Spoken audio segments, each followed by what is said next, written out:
खुलुमबाय आंनि अननाय आरो सिबिनायखौ रायजो राजा आइ आफा बिदा फंबाय बयनिसिमबो बावहरग्रोनाय जाबाय। दिनै आङो आरोबाव गोदान मोनसे भिडिअनि गेजेरजोंहाय माखासे बाथ्राफोरखौहाय फोरमायनो सानदों। बे भिडिअआनो जाहैबाय जोंनि नेस्लाबनो हायै बा जोंनि बर'फोरनि जोंनि रायजो राजाफोरनि एसेबां समनि गेजेरावनो मावफुंजोबजानो लुबैनाय आरो माखासे हिंसानि गेजेरजोंहाय दिनै जुजिनाय नैबेफोरनि थाखाय आं मोनसे भिडिअ मेलेमजिबि नोंथांमोननोहाय हगारनानै होनो सानदों। नोंथांमोना बे भिडिअखौ जोबजासे नाय, अब्लासो बुजिगोन। जुदि जोबजासे बे भिडिअखौ नोंसोरो नायाब्ला, गेजेर ससेयावनो स्किप खालामनानै दोनोब्ला उनाव आरोबाव मा फोरमायदों बेखौ जों बुजिनायबो नङा। बेथ' सैथो। दिनै बड'लेण्ड सोरजिनायनि गभर्नर अफ इन्डियाया बा आसामा बा सेन्ट्रेल गभर्नमेन्टआ दिनै जेबो पलिसि गैया होननानै एबसुनि दैदेनगिरियानो गले गले बुंबाय थादों। बनसुआ थारैनो बड'लेण्ड सोमावसारनायाव सैथोयै खामानि जोबजासे मावलांनो हागोन नामा? आरो मोनसे सन्देहबो जादों, बिथांमोना सोरनिबा थुनज्लायनायावसो बड'लेण्ड दाबिफिननायनि खामानियाव ओंखारदों नामा, लामायाव ओंखारदों नामा? जायफ्रा दिनै बनस'नि मेम्बारफोर एबा दैदेनगिरि जानानै दङ, बिथांमोना थांनाय समफोराव PPF हानजाजों दैदेनजानाय BEC आव बिबान लाबोनाय साफा दैदेनगिरिफोर। फारसेथिं रायजोआ बिराद गिदिर अलखदाव जानो थांगासिनो दङ आरो फारसेथिं दिनै जोंनो लिडार नांगौ जानानै फैदों बड'लेण्डनि थाखाय दिनै सोमावसारनो। बनस'आ बेसेबां गोजानसिम बड'लेण्ड सोमावसारनायाव दिनै नेतृत्व होनो हामारगोन, बेसेबां गोबावसिम दिनै रायजोफोरखौ बिसोर लाना थांनो हागोन, बेयो उनावसो फोरमायसिगोन। सोरनिबा थुनज्लायनायावसो जुदि बड'लेण्ड बिनो फैदोंब्ला बेखौ गाबोननो रायजो राजाया दिनै नुनो मोनगोन। गासिबो बिटिआर एकर्डनि जिथु माबाया मोजां, दे आं बुंबाय मोजां, नाथाय मानो गासिबो उल्था? गासिबो उल्थासै। बिटिआर एकर्डनि दफाया 6.3 दफाखौ नाय नोंसोरो। 6 दफायाव जोंहा दोङो स्कुल प्रभिन्सियेलाइज खालामनाय। दा जोंहा आसाम सरकारा केबिनेटआव पास खालामबाय, मोनसेबो स्कुलखौ प्रभिन्सियेलाइज खालामनाय जानाय नंला। बे बिटिआर एकर्डनि उल्था नङा होमबा? दिनै NDBफ्रा एकर्डनि जुगिदि गनांगौ, बाहेरायाव उदां आखराव फैनांगौ, नों आं बायदि संसार जानो मोननांगौ, नाथाय दासिमबो जेलाव दङ। बे एकर्डनि उल्था नङा होमबा? दिनै मार्टियार फेमिलिफोरनो दिनै थाखा फैसा होनानै एसे अनसुंथाइ होनांगौ, बिथांमोननि न'खरखौ दिनै गोजोन होनांगौ, नाथाय दिनै होनो हायाखै। खिन्थु बर'नि मार्टियारनोसो दिनै मानगोनां प्रमद बर'नि आखाइजों 4 लाख ना 5 लाख रानना होबाय। बे एकर्डनि उल्था नङा होमबा? खुलुमबाय गिबियाव नोंथांमोनखौहाय। दिनै नोंथांमोननि सोंनाय बायदि बनसुआ थारैनो बड'लेण्ड सोमावसारनायाव सैथोयै खामानि जोबजासे मावलांनो हागोन नामा? बेनि सोंनायनि फिननायाव दिनै आङो बेखौनो बुंनो लुबैगोन। दिनै नंगौ, रायजोआ मोनसे सन्देह जादों आरो मोनसे साननाय फैदों। बनसुआ दिनै थारैनो दुलाराय बर' रायजो राजानि थाखाय, मोजांनि थाखाय दिनै बड'लेण्ड सोमावसारनायाव जा ओंखारबाय, बियो बेसेबां गोलावसिन, बेसेबां गोजानसिम थांनो हागोन, बेखौ रायजोआ दिनै सानदों। बे स्वाभाबिक खोथा। आरो मोनसे सन्देहबो जादों, बिथांमोना सोरनिबा थुनज्लायनायावसो बड'लेण्ड दाबिफिननायनि खामानियाव ओंखारदों नामा, लामायाव ओंखारदों नामा, बेखौ दिनै रायजोआ गोबाङा सन्देह जादों आरो गोबाङा दिनै ओंखारबोदों। दा सन्देह जानाया स्वाभाबिक। मानो होननानै बुङोबा, जायफ्रा दिनै बनस'नि मेम्बारफोर एबा दैदेनगिरि जानानै दङ, बिथांमोना थांनाय समफोराव PPF हानजाजों दैदेनजानाय BEC आव बिबान लाबोनाय साफा दैदेनगिरिफोर। गोबाङा नङाब्लाबो कयजनमाना दङ। दा बे सैथो बिथांमोना मोनसे हन्देह जादों रायजोआ, जाय बिथांमोना थारैनो बड'लेण्डनि थाखाय नांमानो ओंखारबोदोंना। फारसेथिं रायजोआ बिराद गिदिर अलखदाव जानो थांगासिनो दङ आरो फारसेथिं दिनै जोंनो लिडार नांगौ जानानै फैदों बड'लेण्डनि थाखाय दिनै सोमावसारनो। दिनै सन्देहआ जाबाबि बेखौ गाज्रि मोननांगौनि खोथा गैया नाथाय दिनै बनस'आ बेसेबां गोजानसिम बड'लेण्ड सोमावसारनायाव दिनै नेतृत्व होनो हामारगोन बेसेबां गोबावसिम दिनै रायजोफोरखौ बिसोर लाना थांनो हागोन बेयो उनावसो फोरमायसिगोन जुदि बिथांमोना थारैनो राजनितिकनि हरजन्त्रनि थाखायसो सोरनिबा थुंज्लायनायावसो जुदि बड'लेण्ड बिनो फैदोंब्ला बेखौ गाबोननो रायजो राजाया दिनै नुनो मोनगोन बेनिखायनो फैबाय थानाय समावसो बिथांमोननि नांलांनायनि हाबाफारिनि नांनाया सैथो असैथो बेखौ जोङो दिनै बुंनो हागोन दा बनसुनि थासारिया बा नांनो ओंखारनाया बेसेबां सैथो आरो बेसेबां नंखाय बिनि सायाव आं थोंजोङै बुंनो हायाब्लाबो बिथांमोननि बिथाइनि सायावसो जे जों मिथिगोन बेखौनो आं नोंथांमोननि गेजेराव बुंनानै दोनो आरो नंगौ दिनै बनसुआ जितु बड'लेण्ड सोमावसारनायनि थाखाय दिनै जागायजेनबाय फारसेथिं दिनै जोंहा दुलाराय बर' फरायसा आफादनि दैदेनगिरि बिथांमोना गले गले बुंगासिनो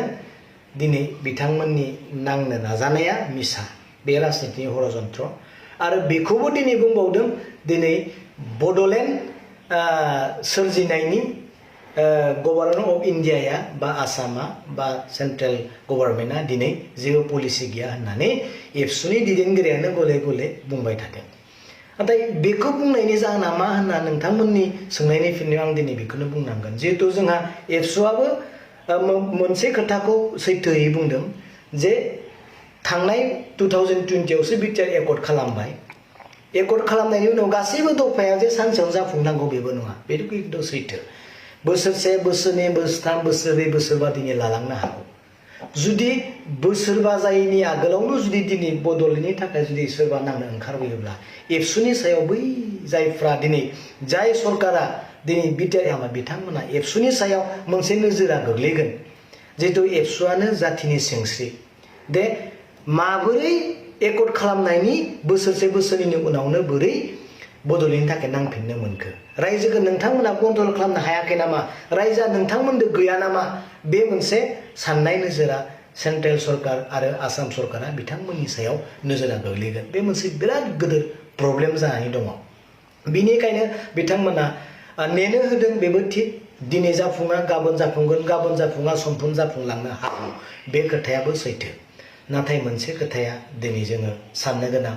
जे बड'लेण्ड सोरजिनायनि सेन्ट्रेल सरकाराव बा गभर्नर अफ इन्डियायाव दिनै जेबो पलिसि होननाया बिराद आनफर्चुनेट वार्ड बेयो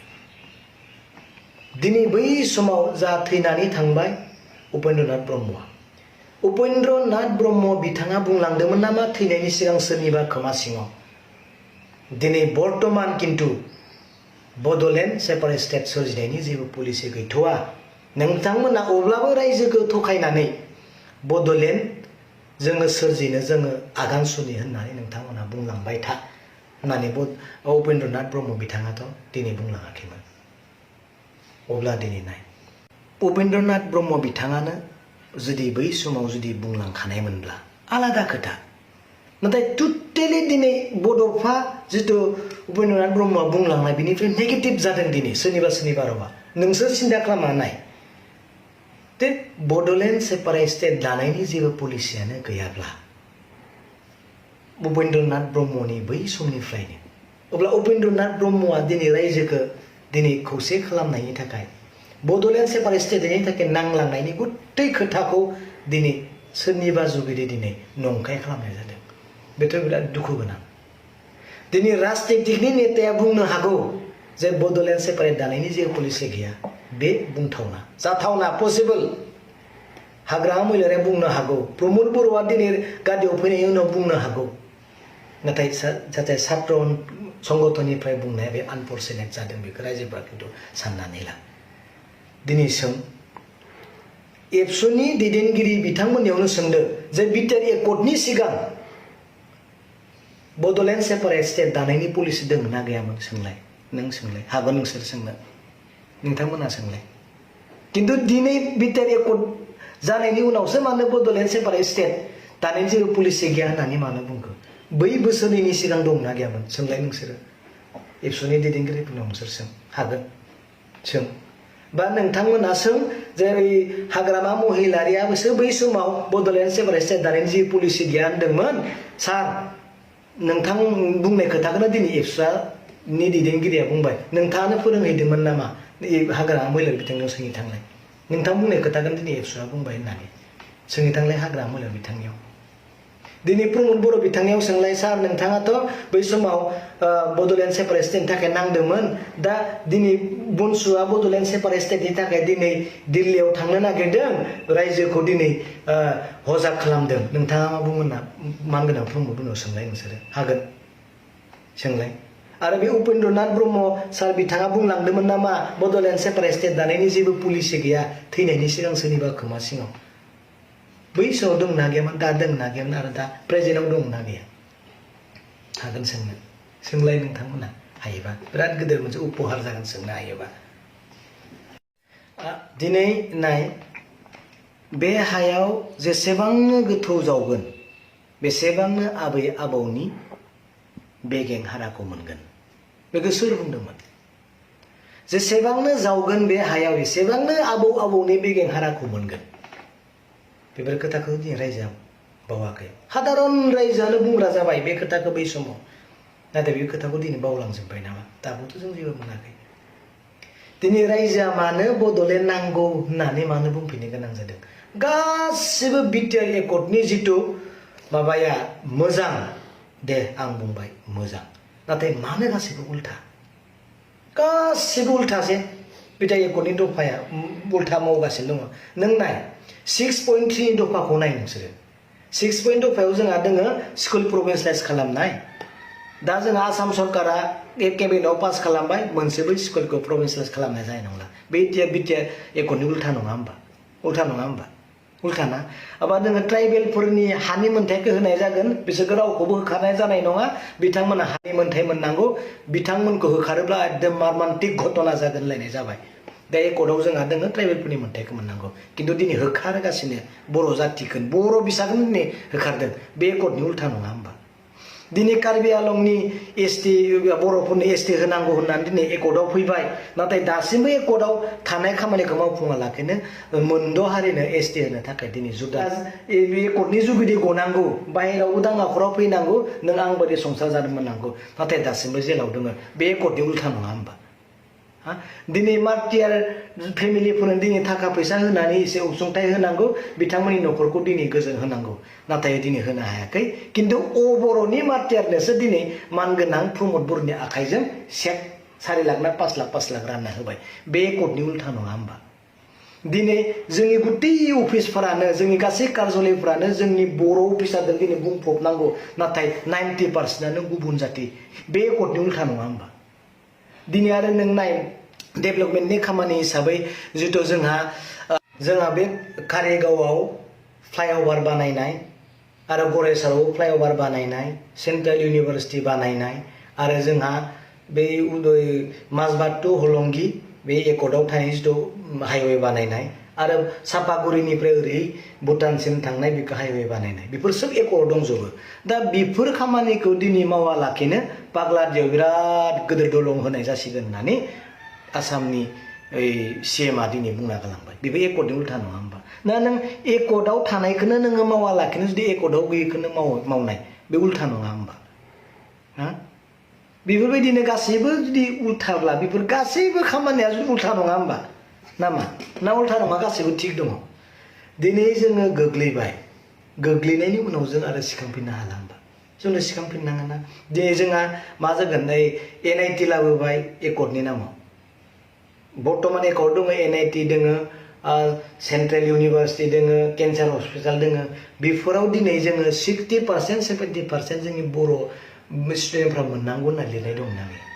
बेथ' लिरनाय गैया जायनि थाखाय दिनै धरना होनांगौ जायो 60-70% बर'आ मोननांगौ होननाय दंना गैया दिनैसिमथ' गैया बेफोरावबो जों आरो आन्दलन खालामनानैसो जों एडमिसन लानोसै नामा बेफोरबायदि अबस्था अब्ला नायदो जोङो दिनै बर' साहित्य सभा आरो एबसुआ दिनै जिथु रायजोफोरखौ मोनसे हजाब खालामगासिनो दङ जे दिनै माबानिफ्राय थाखो 3 थाखो 4निफ्रायनो जोंहा दिनै इंलिस जासिगोन सानखान्थि आरो बिगियानाव नामा बे जोंनि बर' माबाखौ फोजोबलांनाय नङा होमबा बे एकर्डनि उल्था नङा होमबा बेफोरबायदि गासैबो घटनाखौ दिनै रायजो राजाया नुनानैबो जुदि नोङो खुगायाव मोनसे गोसोआव मोनसे जुदि दङब्ला जों मा जागोन जोंथ' नांलांनांगोन आसामाबोथ' दिनै आसाम स्टेट मोनबाय आसाम स्टेट मोननायनि उनावबोथ' दिनै बिथांमोननि सिगाङाव हाथियार लाग्राबो दङ आन्दलन खालामबाय थाग्राबो दङ जोंनियावबो आन्दलन खालामग्रा मानसि थानांगोन ना दिनै थाङै थुङै बिसोरो बनसुआ बा सोरबाया आन्दलन खालामलांबाय थानायाव दिनै बिटिआर एकर्डखौसो गिनानै दिनै खोब माबा जाफुंहोनो हागौ लाबा सोरा जागोन बर' रायजोआनो लाब जागोन लाब जाया होनबा लाब जागोन ना बेनिखायनो बेफोरखौ जोङो सिन्था खालामनो गोनां जादों आरो हामबायसै